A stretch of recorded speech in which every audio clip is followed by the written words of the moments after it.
Hi, Amanda. Hi, Kelly. How are you going? I'm doing great. Thank you so much for taking some time out today to talk to me about your book and your new book. I'm so excited. And I just first want to say this is Amanda's book, Becoming Enough. And I am so super proud of you and this book and this message. And I'm really grateful to get some time with you today because I really feel very passionately about sharing your book here in Australia, and also very passionately about supporting you for your second book. So what I want to know is what sparked the idea. So where did this concept come from? I guess that's the only way to really ask where it all began, right? And then what inspired you? What led you to write a book? Because it's not an easy process, and it's a commitment. And why you feel so passionately about sharing what you've learned on this journey, and anything profound that obviously you probably share in the book that led you to take this heroine's journey of becoming enough. So yeah, I'm going to leave it up to you now. Awesome. Great question. So, yes, becoming enough, the concept of that, I would say it started. I mean, I could look back on my life and see where it really started, but I remember a few years ago, I would probably peg it at about 4 to 5 years ago, where I was in a very transitional place in my life. And I noticed a lot of my thoughts and a lot of my behavior and a lot of my patterning around this idea that I needed to strive to be more.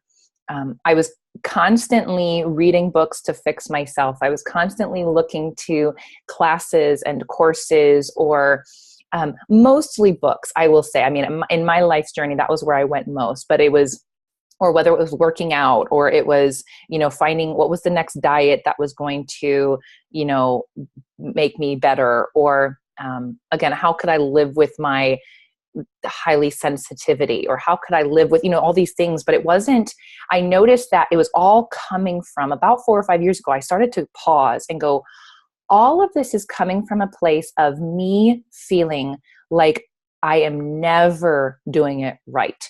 That Mm-hmm. no matter how many books I read, no matter how many, whatever, there was always something after going, but you're still too much of this, or you're not enough of that. You haven't worked hard enough. And like these thoughts, and for some reason, I started really paying attention to them a few years ago.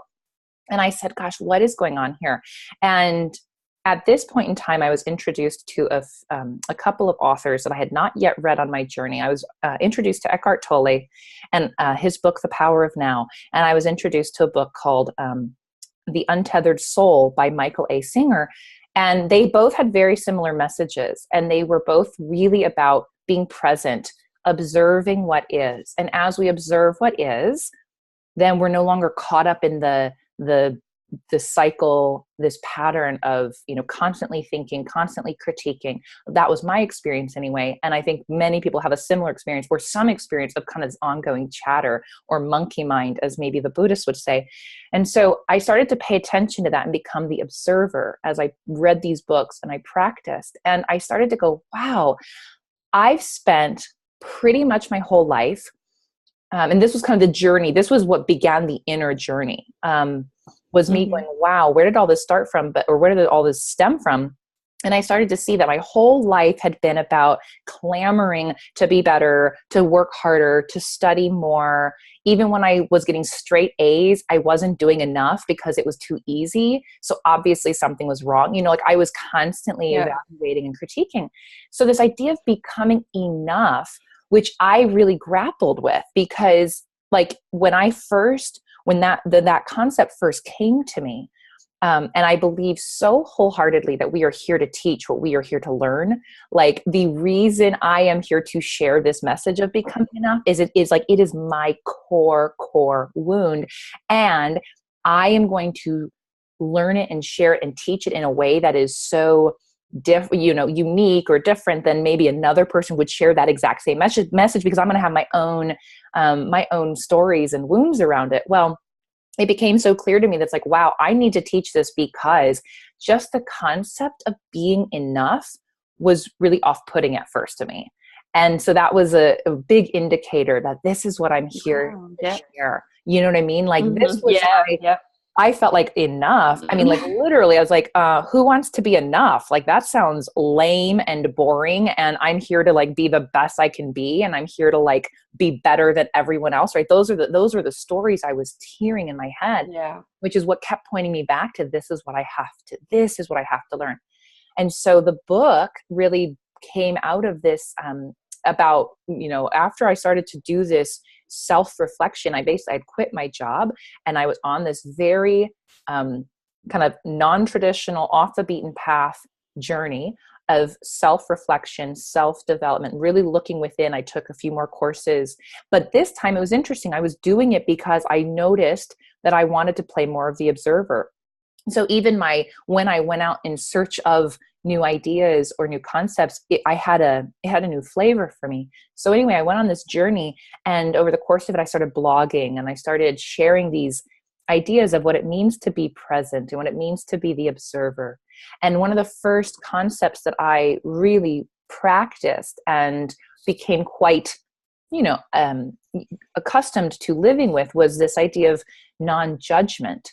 And as I started to really learn how to be less judgmental, it's not that I am never judgmental, but I am far less judgmental than I used to be. Then that was when I started going, I really need to share this. Because my life, not the external circumstances per se, my life's circumstances in very many ways stayed the same. Some people may even say my life circumstances got worse, quote unquote, in terms of how my journey has unfolded. When we look at what a traditional life might look like and what success might look like and what security and abundance and all these things might look like. But my journey took me in this, down this path of going, how can I be less judgmental? And that's where Becoming Enough really came from, was the lessons that I learned around that, where I looked at my perfectionism and I looked at my doubt and I looked at my comparison. And I took these big concepts and I said, what do these look like when I'm not in judgment? And how have they served me, first of all, because I think everything on our journey serves us. And what have I learned as I have transformed what they mean? And that's what Becoming Enough is all about. Yeah. Can you explain to people, because I mean, we've known each other for a while and you've been talking about this judgment and being non-judgmental for quite a while. And I remember a time where I didn't even quite understand what you mean by being judgmental or non-judging. Do you mind simplifying that a little bit? Maybe that would help some people. Yeah, absolutely. Because I do think the word judgmental, we might immediately go, oh, I'm just going to sit here and like talk about you in a negative way or something, and then I'm being judgmental. I think that when I use the term judgmental or non-judgmental, which really much of what I've learned around that space, I borrow a lot of Eckhart Tolle's language. He was my root teacher. So I point to him a lot. I think he's beautiful at being able to articulate this.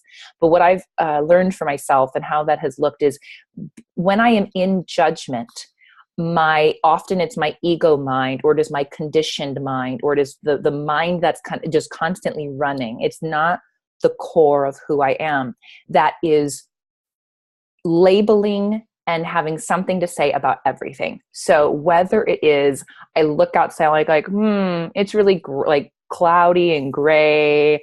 Okay, that's a judgment. Now that's not necessarily harmful to say, but what it's doing is it's getting me in this habit of looking at everything around me and labeling it as good, bad, right, wrong, okay, not okay. And as I do that, as I go through my life and put things into these two categories, which by the way is where my next book is leading me, this idea of the duality, it's like, well, it's this or it's that. If it's gray outside, it's bad. If it's sunny outside, it's good. I've now decided to live in a very dualistic reality, which keeps me from being able to be with what is. So when I'm in the judgment, I may be judging my thoughts. I could be judging my feelings. I could be judging you. I could be judging myself for what I said or didn't say. So there's all of this. It's that voice, or whatever you experience as the it's kind of running, I always think of it as like the running commentary of what's going on in our lives, versus non-judgment, or being the observer, as I like to say. The observer simply observes. So the observer is not going to say, oh, I can't believe I sent that email. It's going to say, oh, I sent an email with these words, or missing this piece. Or it's going to say, look, it's, it's gray outside. Maybe it just acknowledges the fact. It doesn't put some emotion behind it. It doesn't say that's bad or good. The observer will notice what is. And if I can be in the observer mode, meaning, for example, like, I'm 5 pounds heavier. I work in pounds. I'm sorry. I'm like one of the only imperial measurements I think in the world yet. So however many, what that equates to kilograms, I can't say. But I weigh 5 more pounds this week. The judger would actually look at that and label that as right, good or bad, right? Versus the observer would say, oh, I have 5 more pounds of weight, or my pants are tighter this morning than they were a week ago. End of story, right? So the observer, the non-judgmental observer, has no need to comment, has no need to go into story. And so that for me is where the judgment or non-judgment comes from. And when I think of yoga, which I know you are doing so phenomenally with and helping so many people with, that's such a beautiful place for me to have practiced that, because there were so many years in yoga where I would judge myself throughout the entire course. As in, I was able to hold this pose longer last time. I was able to bend deeper yesterday. What's wrong with me? Why can't I stay in the room? All those are the judgments, versus the observer may say, oh, my balance may be a little off today, observing.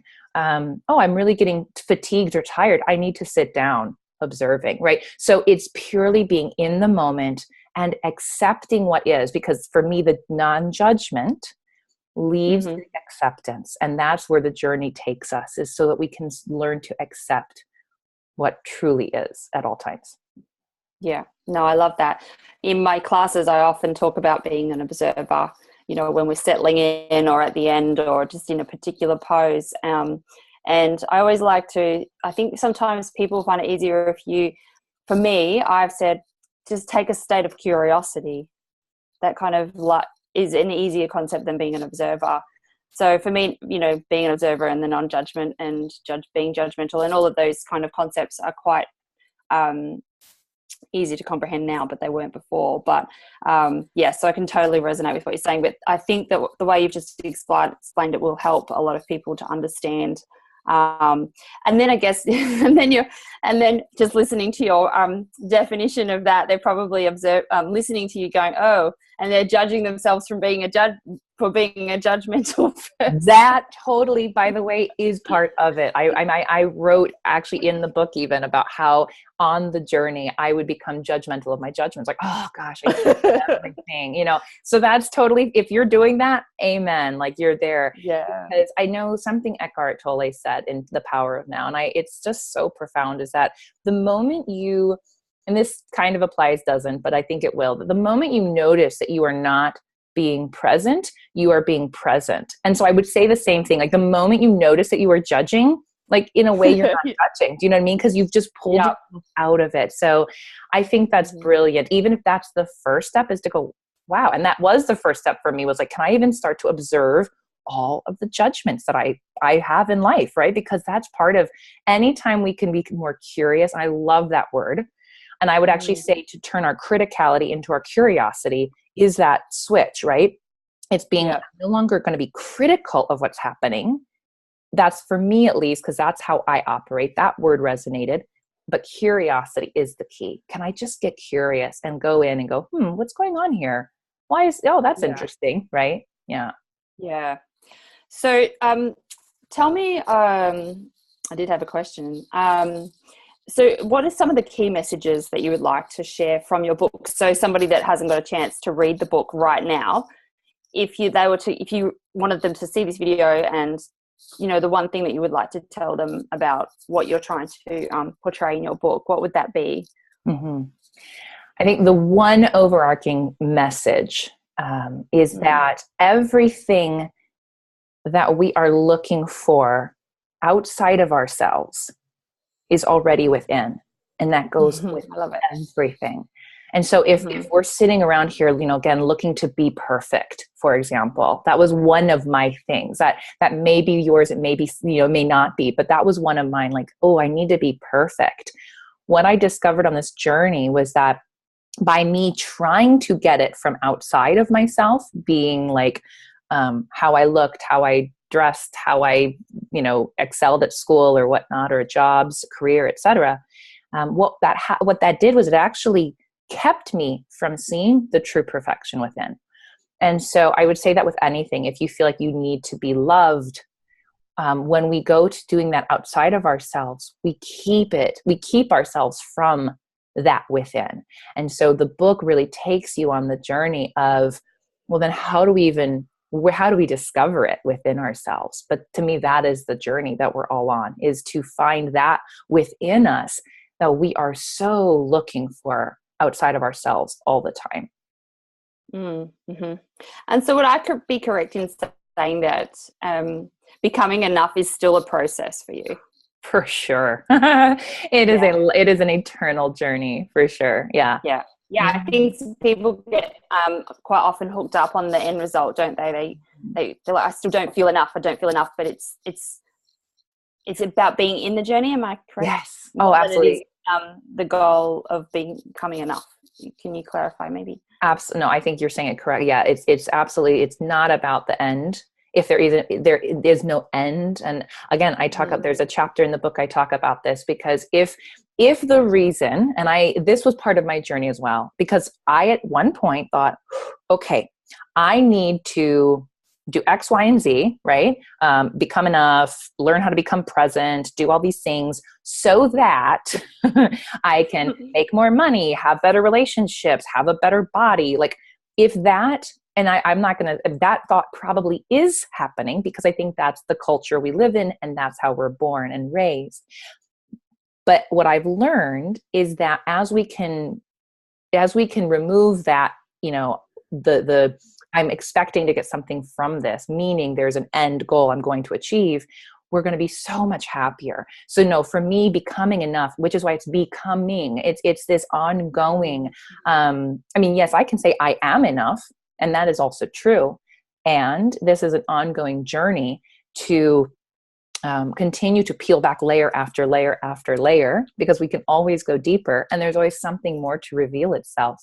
And so if we're doing this so that we get X, Y, or Z, then we're going to keep going in that discontented, striving, efforting pattern. So yes, it is all about being in the journey, on the journey. And it's not about it's not about getting to someplace, but it's about enjoying the ride. It's about being willing to go through it. Yeah. I love it so much. So I'm very aware of your time, and I really want to hear a little bit more about the second book. So what's the concept of the second book? I'm just as naive as anyone else that's watching this. So I'm just as excited to hear what the second book is going to be all about. So tell us a bit about that. I love it. So yes, the second book is going to be a continuation in the Becoming series. I see this being a 3-part series. So the second book is going to be called Becoming You. And as I said briefly earlier, it's going to take a look now at going into that acceptance. So once we've looked at the judgment and becoming the observer, then we are ready to learn to accept what is. And then the way I see this book unfolding, it's still in progress, but the way I see it unfolding and how I've laid it out in terms of the concepts is that as we learn to accept what is, we also learn to accept who we truly are. And who we truly are may surprise us in the end, because I think on this journey, we at least in my experience, like I said, there's kind of these two versions. I'm human, or I'm spiritual, or we kind of put ourselves in all these boxes and these labels, and because of our judgments, we might resist certain parts of ourselves, or we might push things away, or think only certain things are okay and good. And so it's going to build upon the same ideas of becoming enough, but go deeper into these concepts of then learning to accept and embrace all of it so that we can reveal our true self. Mm-hmm.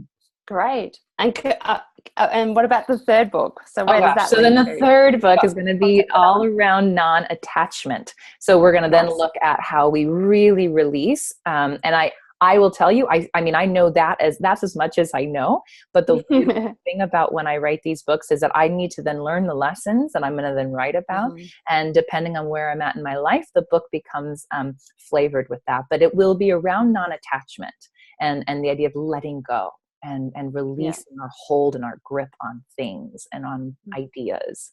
So, and Oh, it's really wow. exciting. So yeah, so the second book is in progress and currently slated to be published this fall. So Sure. So I'm just going to ask you another question, and then I'd like you to tell people how they can support you in the production of the second book.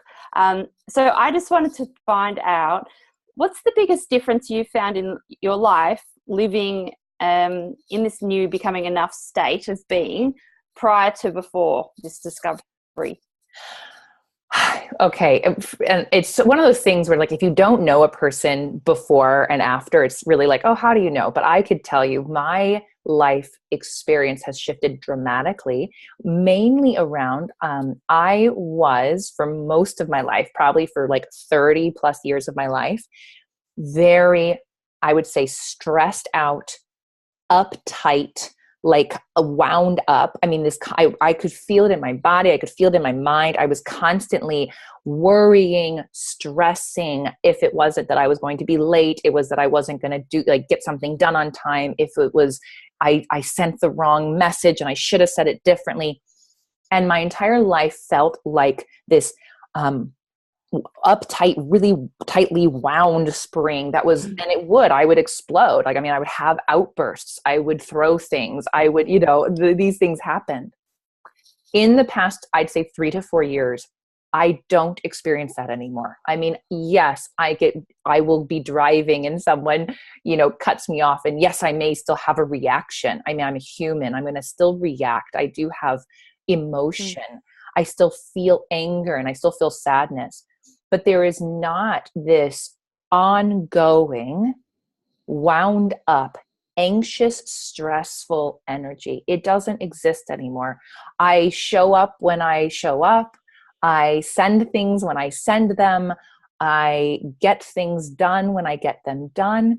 And my life experience because of that is so much more at peace and at ease. So it's really the internal experience much more than my external circumstances. Yeah. Mm-hmm. No, that's great. And I'm sure I listen to that and think, oh, I mean, my yoga's helped me get there in so many ways.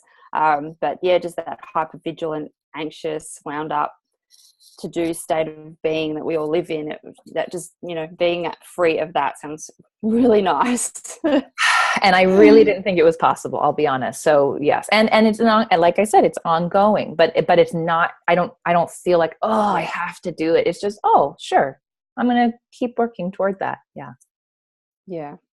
Great. So let's just finish up with some, let me know how everyone can support you for your new book. So awesome. What do we need to do? Yes. Well, there's a couple things. One is time sensitive. And of course, one is a longer window. So for about the next, not quite 24 hours, my Kickstarter campaign is still live, which is one way that I put out into the universe to support the publishing and the production of this second book.